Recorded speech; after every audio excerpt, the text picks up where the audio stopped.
The episode starts off with Shiloh Hill and Tatum Paxley with Rob Stone in a backstage promo.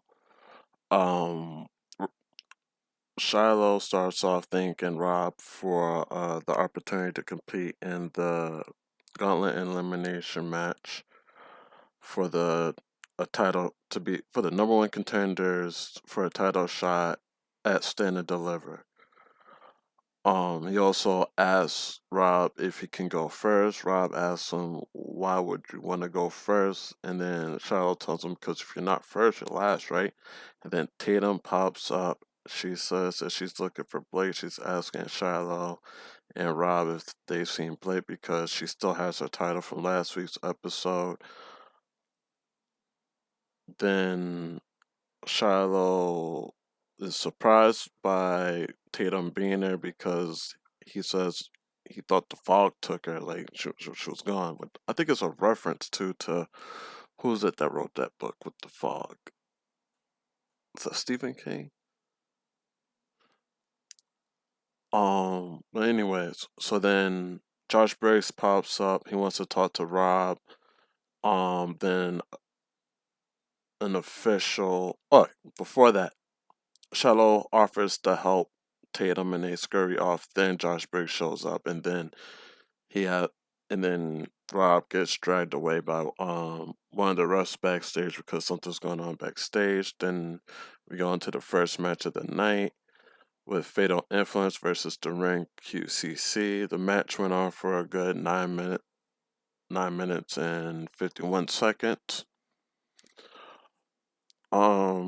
Good spot for both Ren and Kendall and Laney too, because she did show out. Everybody showed out, honestly. Except for JC, she stood by and she did nothing. She hardly interfered, if we could call it that. She didn't do the usual Fatal Influence shenanigans. That's why they lost, possibly, more than likely. So then after the match, Kendall grabs the mic. She goes on this promo about pretty much her relinquishing the Women's Evolve title so she could challenge for the NXT Women's title. And then Lola comes out and she tells her not so fast because she might be good, but she's better and she's been putting in a lot of work. So then Rob come no. Yeah, Rob's all right. Yeah. So during the match we find out what was going on backstage. LaFleur and what's his name? Eli Knight. They get taken out because they're supposed to be participating in a tag match later on tonight, and their team is out. So they're gonna fill in with another tag team. So then Rob Stone, he comes out. He says, pretty much Lola versus Kendall next week for a title shot at Stand and Deliver versus JC Jane.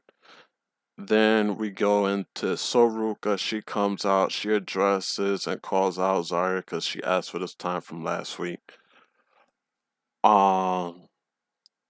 So pretty much is saying that Zarya was just stewing and building and stacking jealousy and what all this other stuff while Saul was getting all these opportunities and everything. And Saul was also saying that she's given opportunities and tried to also include Zarya in her opportunities. Zarya comes out and she's like, no, no, no, no, no, no. No. This all started last year, Stand and Deliver, when you won that North American title. Me personally, I think it started when she started becoming a double champ and then going for the tag gold instead of just helping Zarya go after a singles title, let her help her I think it would have been better if she helped her become the NXT Women's Champion instead of pursuing the tag gold as hard as they did, because it's honestly like a fight. Like, you're really punching up at that point, but like it's a good punch up, but like, you know, take over the roster at least. Like, you already got 2 belts, your tag partner ain't got nothing. Help her out. She deserves it. Anyway, so they both went back and forth about it. I'm with Zarya on this, if you couldn't tell. It is what it is. And it sounds like they're setting up for a match between the two of them, a grudge match at Stand and Deliver. Let's see. Then we go into Kalani versus Thea. This was a squash match. Kalani pins Thea Hell for the win. The match lasted like 2 minutes and 47 seconds. Then we go into a Jasper Troy vignette addressing. Oh, before we get into that,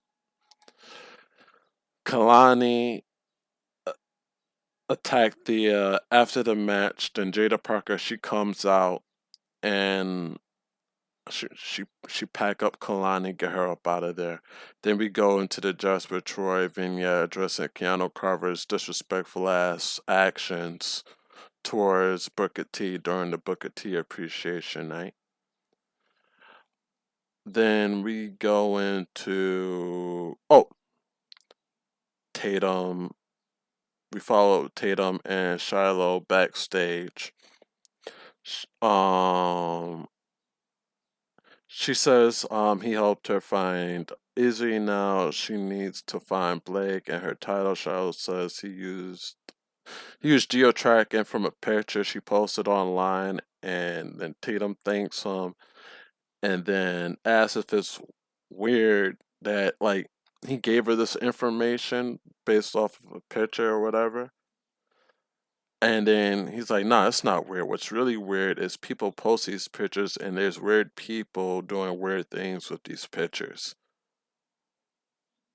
And then Tatum's like, you know what, you're right. And then just scurries off. Um, then we get into not the Shiloh, the Gauntlet elimination match for the number one contender spot for the North American title. It starts out with Shiloh. Shiloh does come out first. He is the first one to go. And it's him, and then Jackson Drake comes out second, and they kick this off. All right. So, real quick. So, it's Shiloh, Jackson. It's 5 of them, if I'm not mistaken. So, Jackson Drake. Deion Lennox, he comes out. Nobody gets eliminated though for the good. Like, everybody's just been wrestling, nothing but good action going on in the ring. If I'm being honest, Jackson Drake impressed me. I ain't gonna lie to you. I've seen a couple of his matches early on in Evolve. I need to get back and start watching Evolve because they got some hidden talent over there. I want to see what everybody's doing, what everybody's looking like now. But Jackson Drake, he he he looked good this match. Dion Lennox from Dark State, he comes out. He was the third man to appear. Then Charlie Dempsey comes out. Also, real quick, I call them the Nepo babies, but their group is Birthright. They got a nice little group entrance. I'm messing with it, but when Charlie Dempsey comes out, like all of them come out except for Alexis King. I think there was some reports about him. I think it's him, and I think one of the guys that was part of the tag team, LaFleur or Eli Knight. I think one of them's injured or something like that. I'm not sure what's going on with them. And then for the 5th person in the last spot, that was the mystery spot, Candice LeRae comes out and then she pretty much introduces Johnny Gargano as the 5th man in the gauntlet. Like, she has to go back there. Like, he's still. So on SmackDown, he's been planking the whole time. But except for the time he called out anybody in the locker room, that Oba came out and just, yeah. But he comes out, she pushes him out to the ring, and then as soon as he gets up there, he's about to go in. The NXT crowd is going crazy, by the way. They chanting for Johnny Gargano and everything. Gets up there, and then Jackson Drake catches him as he's going in between the ropes with a kick to the face, and then he just goes down and he gets back to planking. So as the match goes on, Dion Lennox ends up in a compromising position outside the ring. OTM come out of nowhere, attack Dion during the match, throw and then they throw him in the ring, and then Shadow Hill capitalize with this move. I don't know the name of it. It looked good. If it's his finisher, it looked really good. Um, he gets the first elimination of the match at 12. The full my math might be a little off, but I want to say I was going from bell to bell. 19 minutes and 38 seconds was like the full length of this whole thing, but the eliminations start picking up after Dion gets eliminated though. So y'all gonna see what I mean. So 12 minutes and 30 seconds, first elimination. Um but during like the whole match, the crowd has been cheering for Johnny the whole time. Jackson Drake's been like Jackson, Shiloh, all them, everybody's putting in good work, good graps, right? Um, then Shiloh, hell, he eliminates Jackson Drake after hitting the same move that he caught Dion with. Um, eliminates him, and then he eliminates Charlie. All right, he eliminates. This goes fast. Hold on. Eliminates Charlie Dempsey like less than 2 minutes afterwards. So he eliminates Jackson Drake 17 minutes and 27 seconds, and then eliminates Charlie Dempsey at 18 minutes and 58 seconds, right? So then after he eliminates Charlie, considering there's no DQ, and Charlie got eliminated, they grab Shiloh, Birthright do everybody Birthright, and they beat him up. Oh yeah, real quick. So before there's this one spot before Jackson does get eliminated with Johnny. The crowd's cheering for him and everything like that. He gets up, he's about to get in the ring. And then Shiloh and Shiloh and Charlie, they were trying they both had Jackson's leg, and they were trying to get him to tap. Then Child let go to get up to go punch Johnny and knocked him back down. He went back to planking again, then went back to submission. And then their teamwork dismantled, and then that's when Jackson Drake got eliminated after putting in some crazy work. I think he busted his nose a little bit. I'm not sure what spot, but I think he busted his nose a little bit, and then gets eliminated and everything. So then after Birthright attacks Shiloh they attack Shiloh, they throw him into the ring, and then Candice LeRae, she's trying to get Johnny up. He gets up, but he's leaning on the turnbuckle, and then she like shoves him and pushes him, and he falls on Shiloh and wins. Yeah. Just keep in mind, Johnny, he ain't hit nobody. He ain't had to throw a single punch, drop kick, nothing. His wife just pushes him into victory. Crazy work. Now he gets a match. He goes against Miles Bourne at Stand and Deliver for the title now. Rob announces. All right, so Jada, she pulls up backstage promo. Jada Parker pulls up on Rob and demands a match with Kalani. He gives it to her, so we're getting that next week.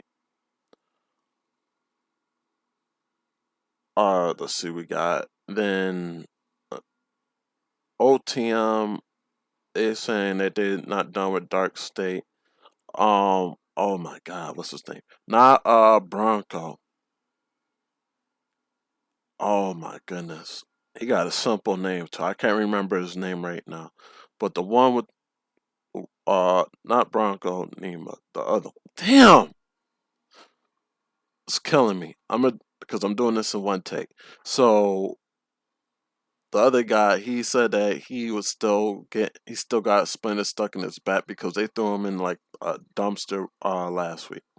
So they're saying that they're teaming up with somebody next week native to New York because not too many people on the NXT roster really rock with them like that.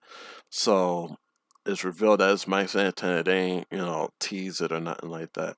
So it's Mike Santana from TNA. He's going to be there next week. They're going to go against 3 members of Dark State, which we already know who those 3. It's going to be Dion, Sugar, and dude with the locks. I can't remember his name right now. Because the other guy, Jay Cutler, he's out on injury. Osiris. I think that's his name with the locks. Um, then we go to the tag team, the Morning's Contender with the mystery tag team, and it's revealed to be Los Americanos. But the caller come out, Izzy didn't walk out with them, which was interesting. Los Americanos wins. Bravo pins Sean Spears 10 minutes and 12 seconds. It was a good match. Nico Vance, great match for him. A lot of good spots. Los Americanos look good as well. Sean Spears looked good. He looked good, but Nico Vance stood out this match. Alright, so then we go back to backstage. Josh Briggs presses Rob Stone again. No. Keanu Carver pulls up on Rob Stone and he's upset about the vignette with Jasper Troy that played earlier. And he wants a match or whatever, but there's an issue because no ref wants to referee the match, essentially. So then Josh Briggs, he pulls up and he's like, look, I'll referee the match. They don't scare me. And then he's looking at Keanu, he's like, you don't scare me. Everybody else in the locker room might be scared. I'm not scared of you guys. Like, it's whatever. You're not the first big guy in the locker room, and you're not going to be the last. Alright, so that's going to be next week. Then we go to the main event, and then we got Ricky Saints versus Tony D'Angelo. The match lasted 10 minutes and 18 seconds. Ethan comes out with Ricky, and Ethan does some real funny stuff during the entrance. I enjoyed. At first, I'm not gonna lie to you. At first, I did not like Ethan Page when he first came to NXT. It wasn't because he was a heel or nothing. It's just I didn't get it, and then as time went on, he grew on me. He grew on me.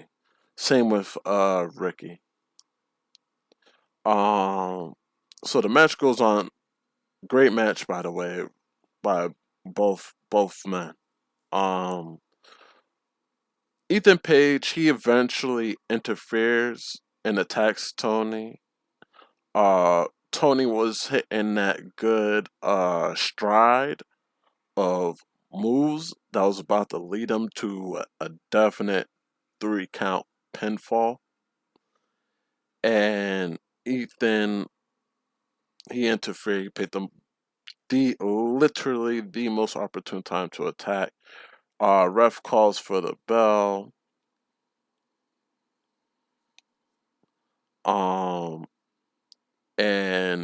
Ricky and Ethan, they continue to attack Tony. Then they was about to do some craziness to him. They was setting him up for something. They was probably about to take him out for like a good month or so, whatever, possibly, right? Then Joe Hendry, he runs out and he takes out Ricky and then Ethan and gets them out the ring.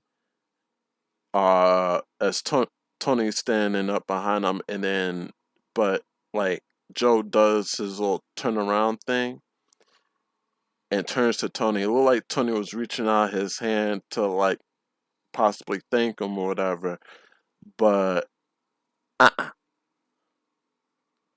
hits him. Joe hits him for standing ovation, drops him because he didn't forget what happened. What was that last week with the spear after he did the turnaround. Then where was I? Standing ovation. And then we cut backstage. Rob Stone, he was watching everything dwindle down. Sarah Schreiber, I think her name is. Blonde haired lady. Alright. Rob Stone announces a fatal four-way title match at Stand Deliver with Joe, Ricky, Ethan, and Tony. And they're gonna have a contract signing next week in New York City for next week's episode. So the last shot we get of the match with Ethan and Ricky holding the title. Ethan's looking at Ricky, Ricky's looking at Joe, Joe's looking at Tony, but Tony, he looks at all three of them, but he also keeps his eye. It looks like he's looking at Ethan and Ricky, but my heart of hearts, I know he's looking at that title. I wouldn't be mad if Joe retains and wins, but I also wouldn't be surprised if Tony D'Angelo wins. I kind of want to see him win. He, out of the four of them, I feel like he deserves it the most. He has had a lot of character development from his entire time, the years, the graps, the reps he got in at NXT. He kind of deserves this one. This would be his just due.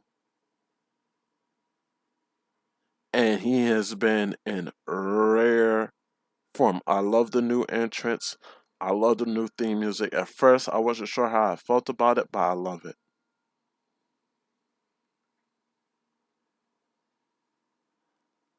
I am interested to see how this Jasper Troy versus Keanu match is going to go down. I've seen Jasper wrestle Harlem Lewis, and I've also seen Keanu wrestle Harlem Lewis on Evolve. Harlem Lewis can wrestle really well. Really well. He looks really good in the ring, especially as a big guy. I'm just curious as how this matchup is about to go between Jasper and Keanu because, yeah. And I'm hoping Jada comes out on top versus Kalani, and I'm hoping for Soul to win. And I don't know who I want to win between Kendall and Lola.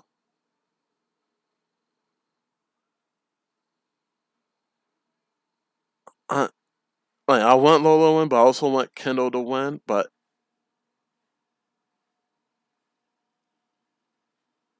uh, I don't know. It's like a coin flip match to me. But I'll catch you guys next episode.